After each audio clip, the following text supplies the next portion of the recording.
So I am Professor Laurent Pierot. I am working in France. I am the head of the Department of Neuroradiology in Reims Hospital, which is a city in the east of Paris, which is, by the way, the city of Champagne, for those who are not aware of that.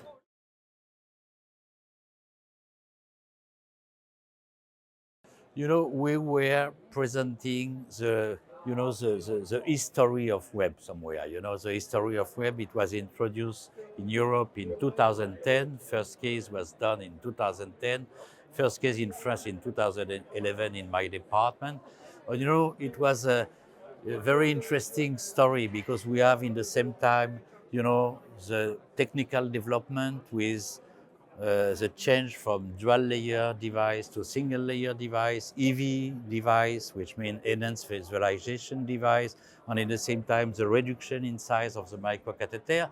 And in parallel of all of that, you know, we have a clinical evaluation which started from the beginning. You know, the first study, the first inclusion was in 2011, which was in webcast.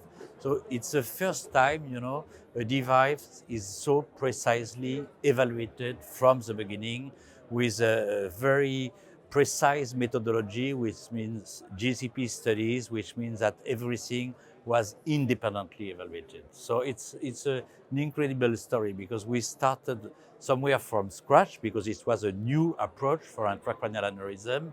And you know, everything was done in a proper way compared to other technologies that are not always so precisely evaluated.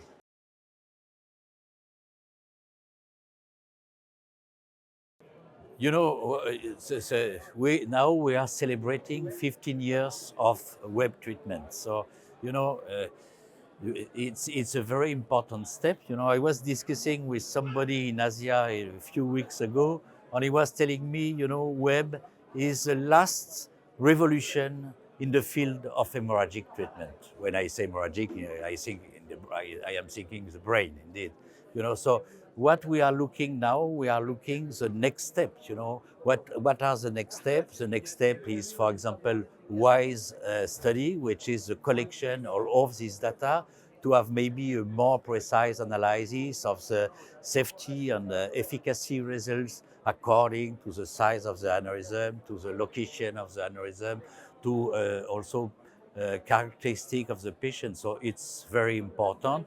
And it's also very important to precisely define now what is the place of web. Will it replace coiling for ruptured aneurysm, for unruptured aneurysm, in which indication? So we are here. So it's I think we are in the middle, and we will continue to have, and probably we will also continue to have technological development. So we are not at the end of the story. We are still at the beginning of the story. The story will continue.